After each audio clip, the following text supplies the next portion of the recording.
There's nothing better than sports on a Sunday. The return to glory. It's time to kick off. 20, he will score! Tip off. Way downtown, bang, bang! Or tee off. They're going to go nuts when he hits this thing. On Sunday Huddle with Colin Russo. Presented by Hard Rock Bet. Last edition of July. We got football season on the horizon. It's Sunday Huddle presented by Hard Rock Bet right here on ESPN 106.3. Good evening, ladies and gentlemen. Colin Russo with you. Cade Chumson alongside me at the City Place Studios in downtown West Palm Beach. We're presented by Hard Rock Bet. Go download that app today on the Google Play Store or the Apple App Store. Hard Rock's the best because if you don't even know what to bet, check out the Discover page, see what the promo boosts are. Because now that football season's on the horizon, you can get started now. Put just $5 into your account and get $150 in bonus bets. Just $5 into it. And then, boom, you could use your $50 from your bonus bets to go put it on a future, to go put it on a game, have some fun with it. Put together a massive parlay, 20 legs, increase your odds. Have some fun with it. That's what I do on Hard Rock Bet. That's what you could do as well. Best part is, start now and do it. Get your futures in now because they're not going to have these promo boosts forever. They're not going to have these bonus bets forever. So you got to get started today. Get started now. Don't waste any time. And go follow along the Discover page and see what to bet. Put together a home run parlay. That sounds fun. 4 players that hit a home run. What are the odds there? That's Hard Rock Bet. It's offered by the Seminole Tribe of Florida. Must be 21 plus, physically present in Florida. The wager terms and conditions apply. Considered by gambling. Call 1-888. Admit it. Cade Chumson, how are you today, my friend? I am doing just fine. I'm excited, man. It's been a great offseason. Think about it. We have had a Panthers Stanley Cup championship. We've had one of the most dominant basketball teams of all time in the Oklahoma City Thunder. We've had some amazing golf go down. We've talked about dynasties. We've talked about legacies. We've gotten a little bit of everything this entire offseason, but I'm ready for football. We got the Hall of Fame game this Thursday, which, I don't know, we talked about preseason football a little bit ago, but like, I'm going to make sure I watch the Hall of Fame game. I'll watch a little bบof my own team when it comes to preseason football. But boy, when September, we got the Burr months coming up. September, October, November, December. And I'm licking my chops here, Colin. I'm licking my chops. We got a big time 2-hour episode coming up next week, Colin. Boy, mark your calendars. 10 to 12. Really do some football on that show. So looking forward to that. All right, Cade. Well, in the meantime, before we get to football season, we got MLB season really in the thick of it right now. And Rob Manfred, who is the commissioner of baseball in the Major League Baseball, who a commissioner's job is to work for the owners. Your job is to protect the interests of the owners. But another part of the commissioner is you got to appeal to the player. You got to understand where the players are coming from. The players and the owners never see eye to eye. They never will. But the commissioner's job is sort of to play the in-between man. You serve the fans, you appeal to players, and you work for the owners. That's the commissioner's job. Rob Manfred, of course, the commissioner of Major League Baseball, does meetings with all 30 ball clubs where he goes into the clubhouse. He basically talks with all the players, talks through a variety of different things. And he does this with every team throughout the season. The whole idea is Rob needs to be available to the player. You don't want to make him seem like some figure you never see. So I actually like that fact that he does that. Now, according to Jeff Passan of ESPN, Cade, Rob Manfred and Bryce Harper, who is one of the biggest players in Major League Baseball. He's a 2-time MVP in the National League, and he is the Phillies' most important player, one of the more important players in baseball. Apparently had a problem with Rob Manfred's discussion with the Phillies last week, specifically marking about the optics of a salary cap, the economic situation of the MLB, with the collective bargaining agreement, the CBA, which is basically, for those who don't know, a set contract between the owners and the Players Association, which determines how much money teams get versus players get, determines rules and regulations in terms of economic situations. It's a lot of logistics. And Major League Baseball has been flirting with the idea of a salary cap for a number of years because it's the only major American sports league without one, and the pay disparity in the MLB is almost laughable. Owners want a cap. Rob Manfred didn't necessarily say those words, but alleged to that. And apparently him and Bryce Harper got into a big argument, huh? It's so funny because this is what I think of as a war room in front offices. The war room is typically the draft room to get your best players during the draft. Right. This just became the war room, in my opinion, because this is incredible stuff. So apparently, according to the article by Jeff Passan, which he posted just before noon today, Rob Manfred has been going around team by team. He goes to all 30 teams, and he meets with them in order to, quote, an effort to improve his relations with every team's players. Which is good. He wants to show his face.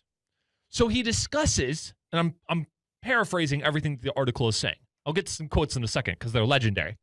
But apparently, he's bringing up this idea of a salary cap.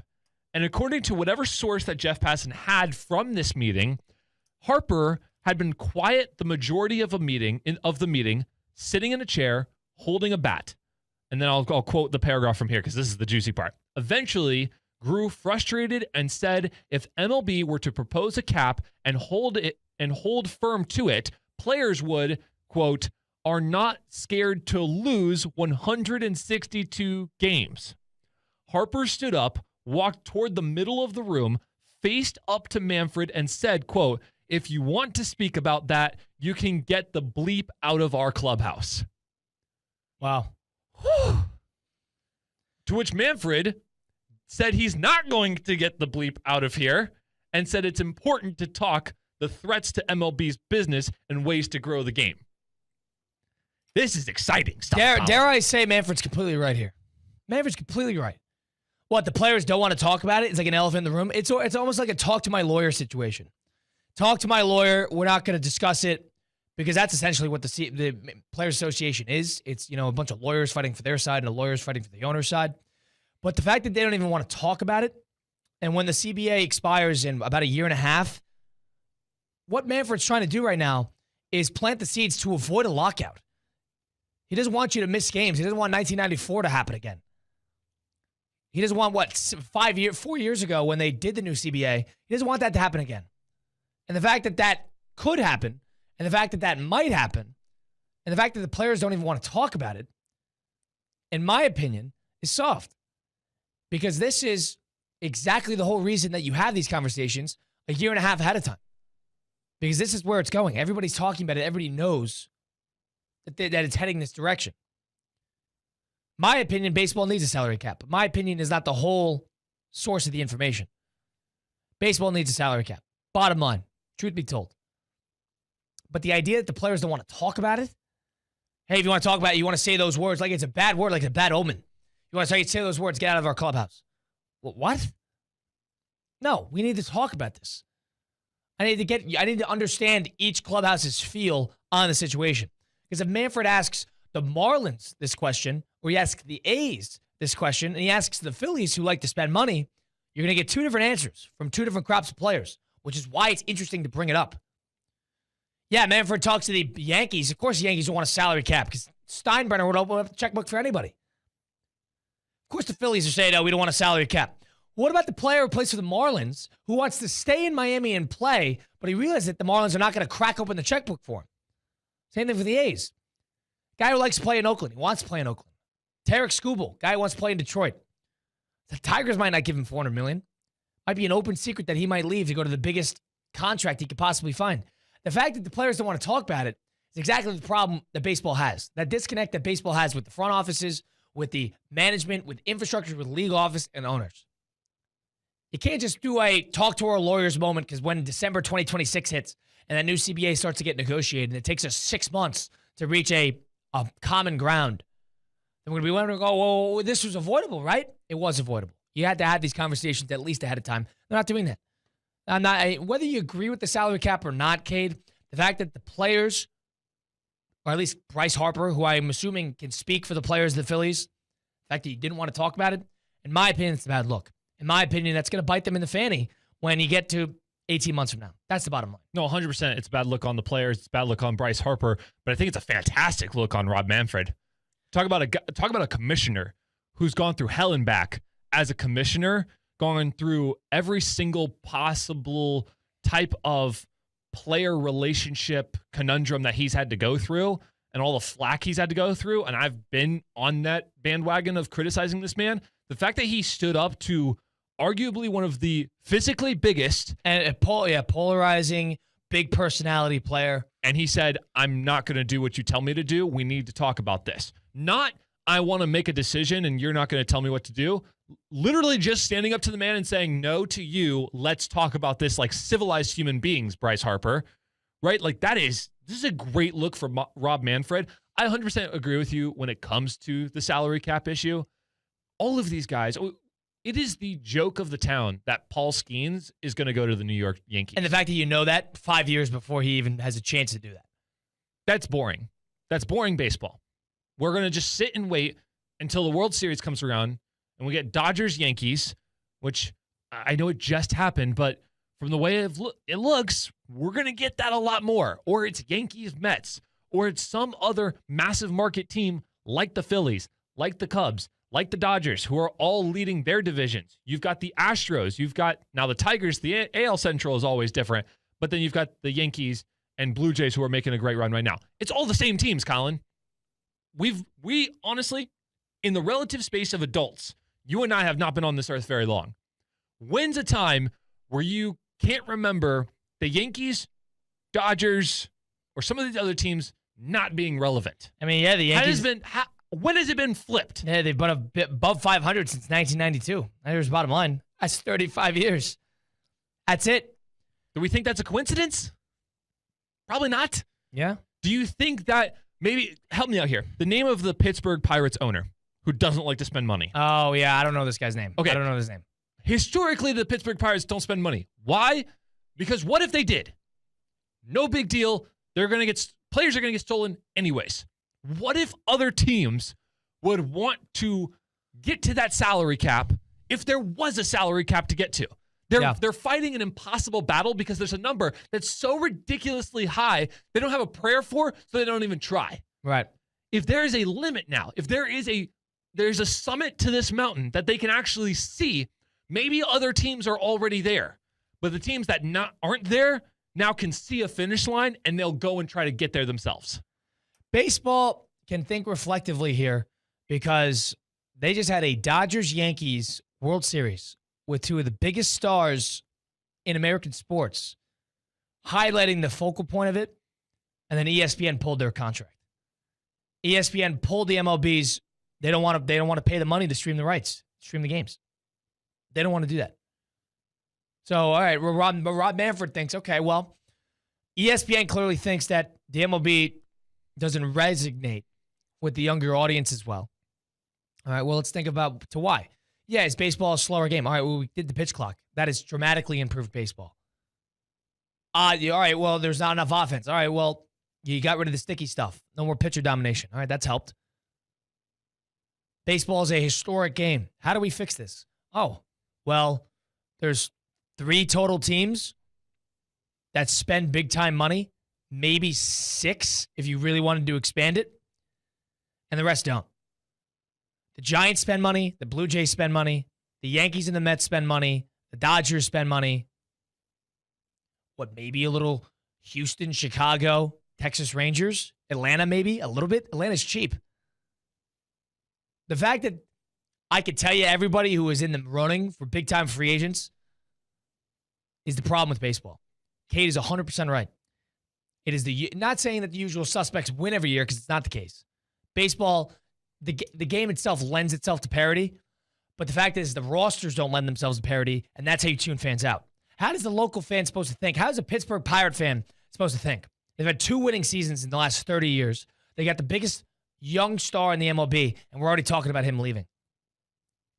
The Oakland A's, who are playing in a AAA ballpark in Sacramento because ownership couldn't make it work with the city of Oakland. And now they're playing for 3 years in Sacramento before they shift to Las Vegas. That would never happen in other leagues.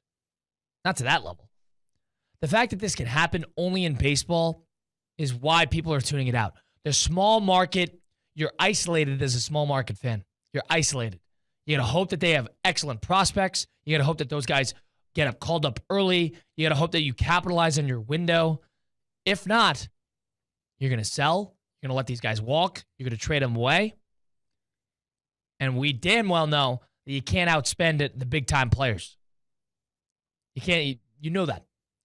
The fact that that's the issue, salary cap is a no-brainer. Good on Manfred. I agree with that. Good on Manfred. At least just sticking up for himself, which he hasn't seemed to do. You can't get punked by Bryce Harper in that clubhouse. Yeah, I agree with that. There was no other move he could have made there. You had to stand your ground. Had to, right?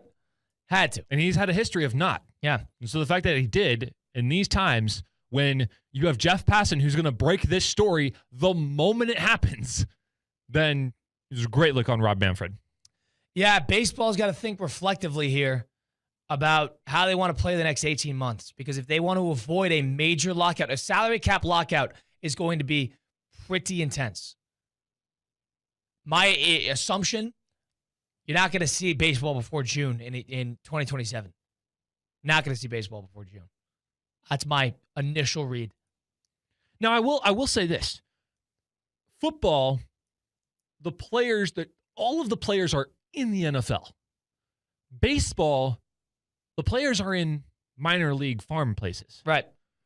Is there a way, and I have not studied lockout sports enough to give an answer, so I'm asking you, is there a way if the big-time players want to strike, teams would call up their minor league teams and we have a lesser talented MLB, but we still have a season? Players would stand in solidarity. The MLB Players Association, not going to let that happen. Players want to get paid. They're gonna get each other's backs. If Aaron Judge says, I know you might think some guys are looking for their moment, they're gonna stand in solidarity with each other. Baseball won't be able to fill stadiums if Aaron Judge is not playing, but they got the guy from the AA team playing. They wouldn't be able to do that. It would be a bad look. I understand the thought, but I think the players will stand. It's going to be players versus owners, and it's going to be Rob Manfred as the referee in the middle. That's kind of how that goes. It's going to be a very tricky time. I'm not sure how they're going to handle it. I don't know if they'll get it done, but I think baseball is sort of on a crash course. They're avoiding the massive elephant in the room with how to fix baseball. There's no fixing it. You've sped up the game, all right? I mean, geez, there's enough offense going on. You got 5 guys right now with 45 homers at the moment. You got enough offense. The sticky stuff is gone. The Astros aren't cheating anymore. You sped up the game with the pitch clock. The way to fix baseball is not, you got the universal DH. The way to fix baseball is not on the field, it's off the field. And it's drawing guardrails to make the lesser-known teams spend and to make the higher-known teams spend less. Even it out. Bring everybody in the middle of the boat. That's what baseball needs. A fair opportunity for each player. Kate Chubbs and Colin Russo, Sunday Huddle. Deion Sanders had an emergency press conference today with his medical staff at the University of Colorado. And based on what the rumors were going in, it was health-related stuff. You thought the medical staff being there would be nerve-wracking. I thought this was going to be a situation where Deion says, I need to take a year off. Urban Meyer, something's up. I have to deal with something, this, that, the other. Deion Sanders announced that he had a tumor in his bladder. Got it removed. And in the last year, he is now cancer-free. So good for Deion. That's great news for the Colorado fan. That's good news for the college sports generally, that Deion's, number one, going to be okay, and number two, going to be involved with the team still this year as far as we can see. Huge. Because you call a press conference to say my medical team's going to be there, you can only think the worst. And the fact that we got good news out of that, very fortunate. So good news for Deion Sanders and Colorado, who'll be back. So Very good on Deion for how to handle this situation, too. Did you know he had cancer? No. Did you know he was dealing with? I didn't either. You knew he had health issues because he wasn't around in the spring. For he sure. wasn't around. Something was up. For sure. But, the fact that he held this very privately and then, did not want to be in the limelight for any of it, and then also brought his whole staff out onto that press conference. I never watched it. We just got all the headlines afterwards. But I can only imagine that was a tribute to them. A tribute to everyone who helped him get through this. Massive shout out to Deion Sanders and the whole Colorado Buffaloes athletic organization for how to handle this situation, because it's real. I was going to be honest. I thought he was going to step away for a year. That was my prediction, that we wouldn't see Deion for some health-related issue. He did have a health-related issue, but it's good to know that he'll be okay entering in the thick of the offseason right now and to the thick of the preseason as well. Kate Chums and Colin Russo at Sunday Huddle will do a little blind ranking of the major headlines in sports on the flip side. Stick around for it, a Sunday Huddle Monday edition once again right here on ESPN 106.3.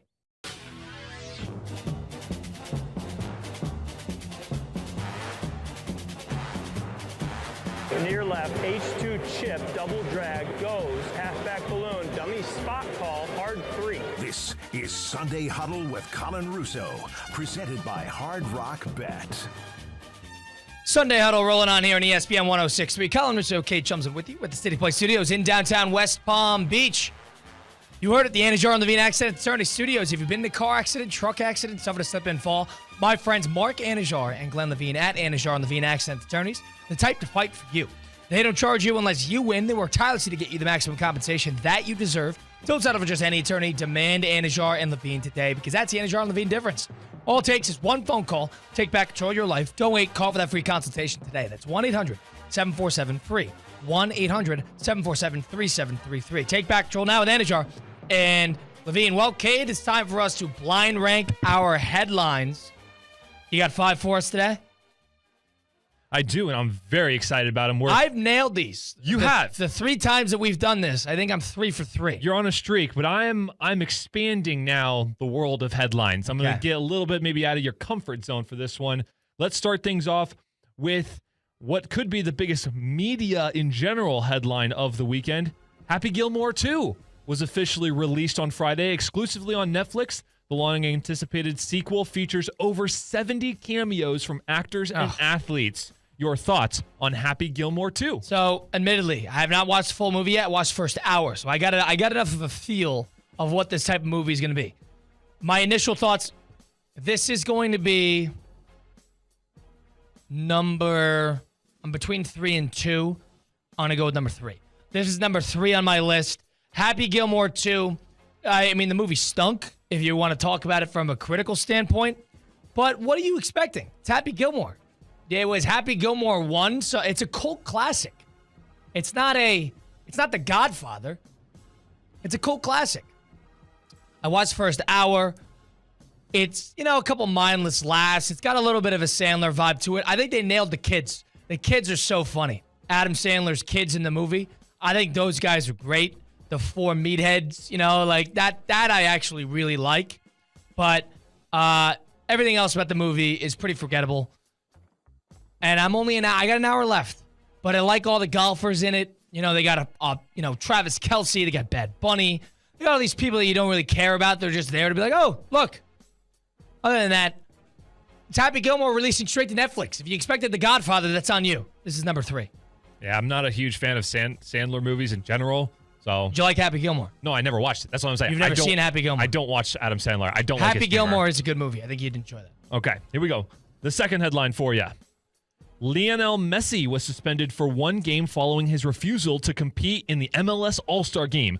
Jordi Alba was also suspended for the same reason as the Herons pull out a draw against FC Cincinnati Saturday night 0-0. Did the MLS do the right thing with this one? Now, I know we love Inter Miami. There are coverage here. That's going to be number 4. Messi getting suspended 1 game because he didn't show up to the MLS All-Star Game. Do I think it was the right move for him to miss it? I don't think it was the right move. But 1 game, not the end of the world. They didn't get burned because of it. I think they're just trying to prove a point. Now, the MLS can't tell Messi what to do. They really can't. He's bigger than the league. But if you're the whole reason that he came to play for Inter Miami is to help grow the sport of soccer in the United States, right? The whole point was to get him acclimated and, I guess, orchestrate a little bit of a shot in the arm in the MLS. He has done that. But when there's something like the All-Star Game where they're trying to make it an event and you kind of just skip out on it for no reason, that's why I think, all right, would it have killed you? You're making $500 million a year. Would it have killed you to show up? But again, Messi is above all that. But if he was really about just growing the game, he would have showed up. But him getting suspended for a game, I understand why the MLS did it. They're trying to, I guess, demonstrate some level of power. You think, okay, I disagree with you on that part. This is a rule that was written before the season started. This is not something they came up with and said, oh, we're going to make you do this. So the rule was that if you get selected, you have to play? Yes. Or if you get selected and purposely don't play, you get suspended a game. From my understanding, that was the rule, not something they said, we're going to make you do this. So to them, they don't want to succumb to Messi's glory. Right. You want to and flex the rules because then other people are going to start asking for the same thing. It would look worse if that was the rule and they didn't suspend it. So you had to, because he had to be made not made an example of, but you had to kind of establish that he is a player, not the emperor. And whether he is or not, it remains to be seen. But like the whole idea is stick to your rules, stick to your guns. If that was the case and it's a 1-game suspension if you voluntarily miss it, Messi knew that. That's that. Because that was the conversation going into the All-Star game, and then that was what happened after the fact. I didn't love how late they had to announce it, though. The game was on Wednesday, and they didn't say he was suspended for that Saturday game until like Friday night, Saturday morning, something along. I wish they had made that sooner. But anyway, you put that at number 4. So we already have 3 and 4 locked up. Here is headline number 3 for you.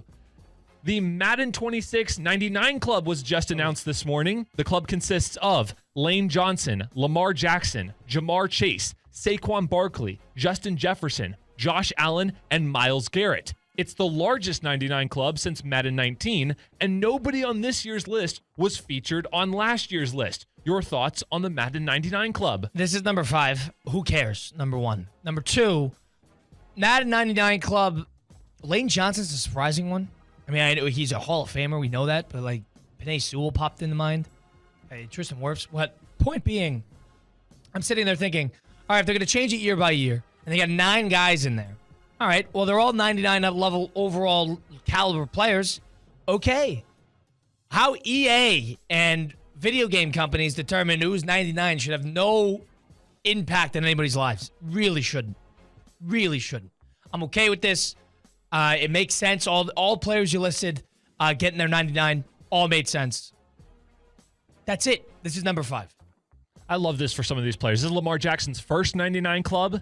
And when I say it was largest since 2019, that 2019 class had 7 in it. And before that, a lot of them had 6. We have historically, for the last 3 or 4 years, had a very small 99 club. And the fact that we've got a lot more big players. And we're in a generation now that grew up playing Madden. Right. So it didn't really matter back in the early 2000s when those players didn't have it. Lamar Jackson grew up playing Madden.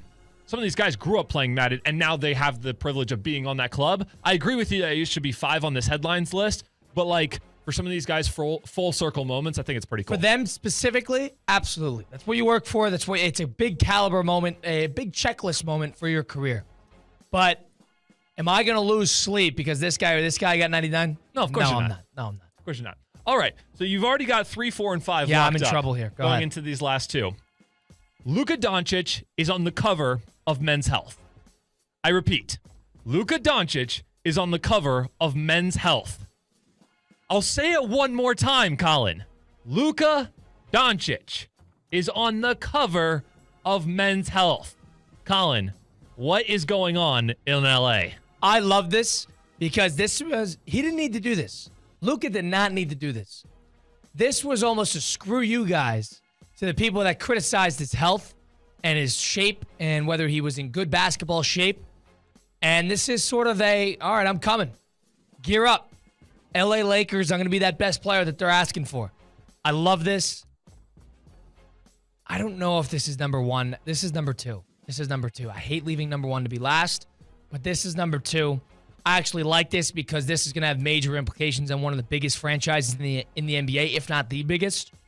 Luka getting healthy and back into shape that maybe we saw him in his first 3 years of his career, where you look at it, how his second year looked in terms of just physical movement and how he looked last year. He's a different player. He's a better player now, but he was way more athletic and physically capable 5-6 years ago. I think it's going to be interesting to see how different Doncic is in his physical condition, if he takes defense seriously, if he's able to kind of go 40 minutes a game and not have problems, if he stays healthy. That stuff is going to be very interesting and will probably determine the outcome of the Lakers season with that stacked Western Conference. This is number 2. And he's saving the number 1 for last. Be Tour de France. ESPN West Palm announces they are upping the total number of players on their high school flag football player rankings from top 10 to top 20 at the 2025 Top 63 Awards. The official list will be revealed on August 9th at Kaiser University. Colin, are you ready for your first full Top 63 experience? Colin played his cards right here once again. Number 1. The top 20 is great because all you could see, if you tuned in, ear to the street, in terms of Palm Beach County, Treasure Coast area high school football right here in South Florida, you know that this year specifically, there is a countless amount of excellent high school players that are coming through this specific year. This class of players, you're going to see a number of them on Sundays. You're going to see basically all of them on Saturdays. You're going to see a number of them, a good number of them on Sundays. That's how good this list is going to be. Once again, August 9th, the top 63 list being announced with ESPN West Palm. And I'm telling you right now, remember, you want to say it every time you see a good high school player, fine. Remember these names, because there are a lot of big name, soon-to-be big-time professional football players on this list. This is a perfect number one. Colin played his cards right again. Well, specifically talking about the flag football list, we've had 3 different years of top 10s. Now we're upping it up to top 20. And you're going off of a Seminole Ridge team that just won a state championship. Tom Brady. 2 other teams. Tom Brady shouted that team out. True. Another team that was in a state final. Another team that was in a state semifinal. Or 2 other teams that were in state semifinals. Other teams that made regional finals. The amount of flag football talent that came out of South Florida this year was the best grouping and crop of teams in the entire state. And let's add to this, because flag football is now going to be an Olympic sport. Flag football is going to be at the 2028 LA Olympics or whatever it is. This is going to be this is a booming sport already, because it's already such a foothold in South Florida, but you're going to see it nationwide before you know it. And the fact that these are going to be Olympians soon to be, and the fact that you're going to see Kaiser University has an excellent flag football team. If you're going to see all these players sort of move their way up the ranks, you're looking at Olympians. You're looking at most likely gold medalists. That's kind of just the gauge of the talent. And I know the men's side has flag football going on as well, but these are Olympians. These are going to be gold medalists amongst the great United States athletes. That's sort of the level that we're talking about. That's just how good some of these players are. Oh, yeah. And that's not even being hyperbolic, because this is the epicenter of flag football nationwide right here in South Florida. Buckle up. Again, get the Notes out app. Get the Notes app out and write these names down, and then check back in 3 years. And when they're getting, at the opening ceremony for the Olympics, and then make note. That's just how good some of these players are. Good times here for high school sports. So to recap your top 5 headlines. I think I did this right. ESPN West Palm's top 20 flag football list coming at the top 63 awards, coming in at the number 1 slot. Number 2, Luka Doncic on the cover of Men's Health. Number 3, Happy Gilmore 2 released this weekend. Number 4, the Messi 1-game suspension. Number 5, the Madden 99 Club announced this morning. I could probably have switched Happy Gilmore with Messi, but I'm okay with this list. I'm okay with it. Nope. Solid stuff. Kate Chums and Colin Russo. All right, that was not bad. All right. I figured once I got the 99 Club out of the way and I realized I only had 2 and 1, I thought this would be purposeful on Cade's part. I thought Cade would be like, all right, Cade's leaving the best for last, because I don't think we've done the best for last yet. And that's exactly what he did. It's exactly what he did. I wanted you to get a little nervous. Especially I wanted you to have that top spot left for you to have to choose, am I taking it early or am I going to save it for last? And I think you did well. Not bad. Well, sign me up for that. That's fine. Kate Chums and Colin Russo. Sunday Huddle presented by Hard Rock Bet. Of course, on the flip side, we'll blitz the book, make a couple picks against the spread. We're just a week away, essentially, from really kicking off football season. 2-hour Sunday Huddle next Sunday in preparation for the football season really kicking off. But we still got some MLB picks to make, especially with what happened last week and all those record-breaking performances that we saw. Should be a lot of fun. That's going to be on the flip side to close out the program on a Sunday Huddle edition right here on ESPN 106.3. Philly 88, nice right, 52 Orlando, right HD. This is Sunday Huddle with Colin Russo, presented by Hard Rock Bet. Sunday Huddle presented by Hard Rock Bet, the last edition of Sunday Huddle right here in the month of July 2025, inching closer to football season. Colin Russo, Cade Chumson with you at the City Play Studios in downtown West Palm Beach, presented, of course, by our pals over at Hard Rock Bet. Go get started now. Go download the app today on the Google Play Store or the Apple App Store. Go to hardrock.bet online to get started. Hard Rock's the best because you put just $5 in, you get $150 in bonus bets at this point of the year. I'll say that again. $150 in bonus bets if you just deposit $5 into the app. You're looking for stuff to bet for. You're looking for stuff to bet. You can do table tennis. You can do MLB. You do your futures. Take advantage of the NFL futures right now. Do college futures. Do the NBA, NCAA. They got it all covered. Tour de France, I know it just ended, but you could have bet that. They had table tennis. They have table tennis on Hard Rock Bet. Why wouldn't you go have some fun with it and sprinkle together a little bit of a parlay wherever you don't even know what to bet? You can check out the Discover page and see what other users have put together themselves and see what type of profit boosts and promos they have available on the app that you can use today. The interface is perfect because it caters to the new player and the experienced player, covers both ends of the spectrum. That's how great Hard Rock Bet is. Try it now. It's offered by the Seminole Tribe of Florida. Must be 21 plus. Physically present in Florida. The wager terms and conditions apply. Concerned about gambling? Call 1-888-MINUTE. All right, Cade. So past couple weeks, we've been making MLB-specific picks on Hard Rock Bet. We've been making 2 straight-up over-under player props. We've been kind of covering all ends of our bases.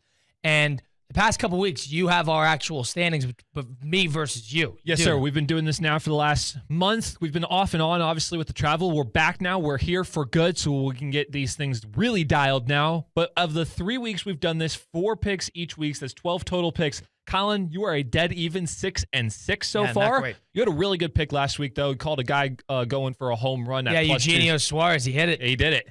He was like the only score that night, too. But he got that, so that was a cool plus 265 for Colin. He's at 6-6.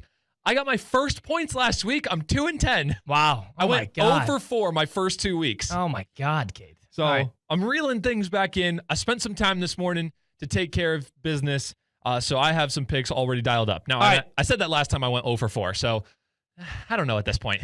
Let's get these things going, though. All right, so what we're taking is going to take 2 teams straight up, 1 team over under, and 1 player prop to send us off into our finished Sunday Huddle. Cade, all right, you're going to start us off. You're going to start with your first pick straight up. What pick do you have? Real quick. Oh, yeah. Let's blitz the book. Come on.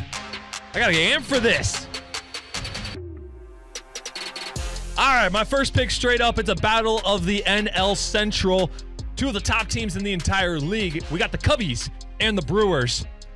Chicago sending out one of their aces, Matthew Boyd. His last 3 outings, he's had 6 or more strikeouts, 0 earned runs allowed. Chicago on a little bit of a hot streak right now. Give me the Cubbies over their rival Brewers in my first straight up minus 120. All right, Cubbies over the Brewers today. Seattle and the A's are playing. We got a lot of divisional matchups this week. The Oakland A's, I'm an Oakland A's fan. They played a little bit better. Offensively, of course, we saw Nick Kurtz go 6 for 6 with 4 homers the other night as a rookie.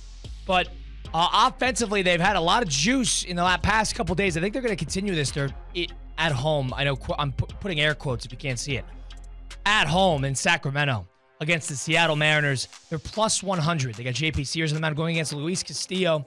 I like the Oakland A's today offensively, and I think they're going to score some runs, and more importantly, I think they're going to win today straight up. Plus 100 on the Hard Rock Bet app. Give me the A's as my first pick straight up. Cade? All right, I'll go with my second straight up. Let's talk about the Miami Marlins and the St. Louis Cardinals, I should say. Miami has won their last 3 series, 2-1, not straight games. They sometimes lose the first, win the first, doesn't matter. But these guys have won more than they've lost in their last 3 series. Meanwhile, St. Louis, 3-7 in their last 10. I'm going to take a little bit of an underdog type of pick here. Give me the Marlins at minus 105. Wow, hometown team. How about that? Interesting. They've been playing well. They had a very sneaky team. Have been all season. The Toronto Blue Jays have played absolutely outstanding, really, since the break, but really since the start of June. Sitting at first place in the American League East, they're 63-43. They play in the Baltimore Orioles today. They're minus 110 to win. They got Chris Bassett on the mound, who the guy doesn't age, and he's been outstanding all year. Give me the Toronto Blue Jays to win straight up against the Baltimore Orioles today. AL East, they got their finger on the AL East right now. It's not going to be the Yankees. Yankees are a bad second half team. We'll see what they do with the deadline approaching, but I like Toronto to win today as my second straight up pick in Camden Yards against the Baltimore Orioles. Cade? Your over-under pick is what? My over-under pick is going to come from Kansas City. The Atlanta Braves. Yep. Going out a little bit west. These are two teams that are awful. Straight up bad teams. But you got Spencer Strider versus Rich Hill. Strider has struggled. Rich Hill is just getting his second start all year. He allowed 3 runs last time. Even though both teams are bad, I still see both teams getting some hits against these old-timer pitchers. Give me the over 9.5 runs, Braves and Royals. I like rooting for offense, so it's always fun to take an over in this scenario. And an offense that's played pretty well as of late is the New York Mets. They're going against the San Diego Padres, who have Dylan Cease on the mound, who has stunk, been terrible all season long. Give me the over in this one. Run total, 8.5 is the number. 8.5 is the number. I anticipate some offense tonight. It's 9:40 in San Diego over at Petco. Mets, Padres, fun matchup, good offenses. Let's see some runs tonight. Give me that over 8.5. All right, Cade, your player prop is going to be what? You read my mind. I'm headed to that exact same game. Talking about one Dylan Cease. I'm going to take the over on hits allowed. Over 4.5 hits allowed. I'm getting plus money out of that one. Plus 125. Like you said, Dylan Cease hasn't really been playing great lately. He's 3-10 as a record for a starter. I see the Mets hitting him all day long tonight. Give me Dylan Cease over 4.5 hits at plus 125. All right, I'm going to have some fun here. Kyle Tucker's plus 300 to get 2+ hits. Plus 300. I took Eugenio Suarez last week on just getting a homer. I'm anticipating Kyle Tucker to actually hit the ball well today. One of the best offenses in the MLB. Plus 300. Give me Kyle Tucker to score 2+ hits. Love the sound of that. Sign me up. That's going to be Cubs, Brewers. 2 hits is all I need. 2 hits at American Family Field. 7:40 first pitch. Give me Kyle Tucker to record 2+ hits. Like it. All right, Cade. Love the Cubs in that one too. You're 2-10. You need something. Yeah. You need some juice. We need to start adding add double points to a pick, and I'm taking cheese too. It's not like I'm trying to go for harder bets. I'm taking minus 200. You're not getting cute. You're not getting cute. You're just kind of going straight up, and you're still getting burned. Yeah. Wow. Jeez, Cade. We got to work on that. All right, that was our Monday edition of our Blitz the Book. We got a packed program as it follows the next month, because now that we're hitting August, what does that mean? It means football season. It means college football, NFL, high school football. It means everything is on the way. Best sports time of the year is coming up, October, especially September and October. Ooh. Baseball. Ooh. Sign us up. And it's not going to get a whole lot more interesting on Sundays at 10 a.m., where Cade and I will be this coming Sunday for a 2-hour edition of the program. Catch us there, because it's going to be a lot more 2-hour programs to come. That's Cade Chumson. Appreciate him keeping us up over the air. My name is Colin Russo. From the City Play Studios in downtown West Palm Beach, we say so long. Enjoy the sports. Enjoy the offseason, because it's about to get hectic if you're a sports fan. Stay happy, stay healthy, stay focused. We'll be back at it Sunday, 10 a.m. right here on ESPN 106.3.